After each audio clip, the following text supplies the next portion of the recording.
അല്ല, ഞാൻ C S കെൻ്റെ ഈ നമ്മളുടെ പ്രൈം ടീമുമായിട്ട് ഞാൻ അധികം അസോസിയേറ്റ് ഒന്നും ചെയ്തിട്ടില്ല.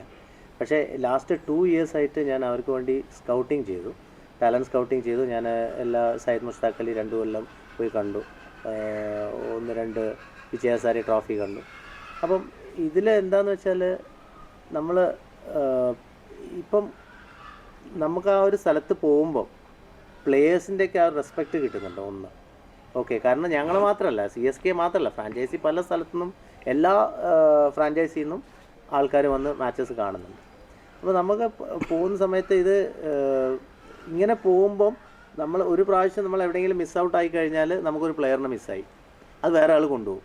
ആ ഒരു സംഭവം വരാതിരിക്കാനാണ് ഈ ടാലൻറ്റ് സ്കൗട്ടിങ് ചെയ്യുന്നത്. കാരണം നമ്മൾ ടി വിയിൽ കാണുന്നതിനെക്കാട്ടും കുറച്ചും കൂടി ഗ്രൗണ്ടിൽ പോയി കാണുമ്പോൾ ഭയങ്കര വ്യത്യാസമുണ്ട്. കാരണം അവൻ്റെ ടെക്നിക്ക് കാണാം, ഏത് സിറ്റുവേഷനിൽ അടിച്ചത് കാണാം, ഏത് ബോളറെയാണ് അടിച്ചത് കാണാം. അപ്പോൾ നമുക്ക് അത് അനലൈസ് ചെയ്യാന്ന് പറഞ്ഞു കഴിഞ്ഞാൽ അതൊരു ഏറ്റവും സാറ്റിസ്ഫൈങ് ആണ്. കാരണം നമ്മൾ ഇത്രയും കാലം ക്രിക്കറ്റ് കളിച്ചുകൊണ്ട് നമുക്കതിൻ്റെ ഒരു എങ്ങനെ ചെയ്താലാണ് ഈ പ്ലെയറിന് അടുത്ത ലെവലിലേക്ക് ഉണ്ടോ ഇല്ലയെന്ന്, അത് കഴിഞ്ഞാൽ നമ്മൾ ആ പ്ലെയറിനെ നമ്മൾ പിക്ക് ചെയ്തിട്ട് കോയമ്പത്തൂരിലോ നമ്മുടെ അല്ലെങ്കിൽ ചെന്നൈയിലോ ഉള്ള ഒരു സെലക്ഷൻ ട്രയൽ സെൻറ്ററിൽ കൊണ്ടുവന്ന് അവിടുന്ന് ഞങ്ങൾ റായിഡു അല്ലെങ്കിൽ അജിൻക്യ റഹാനെയായിരുന്നു കഴിഞ്ഞ കൊല്ലം ഉണ്ടായിരുന്നത്, അങ്ങനെ അല്ലെങ്കിൽ രാജീവ് എന്ന് പറഞ്ഞിട്ട് സപ്പോർട്ടിങ് സ്റ്റാഫുണ്ട്, അവർ വന്ന്. ഇപ്പോൾ സൽമാനൊക്കെ ഉണ്ടായിരുന്നു ഞങ്ങൾ 1-2 ട്രയൽസിൽ, സൽമാൻ സാറൊക്കെ. അപ്പോൾ അതൊക്കെ ചെയ്യുമ്പോൾ നമുക്ക് ഭയങ്കര സാറ്റിസ്ഫൈങ് ആണ്.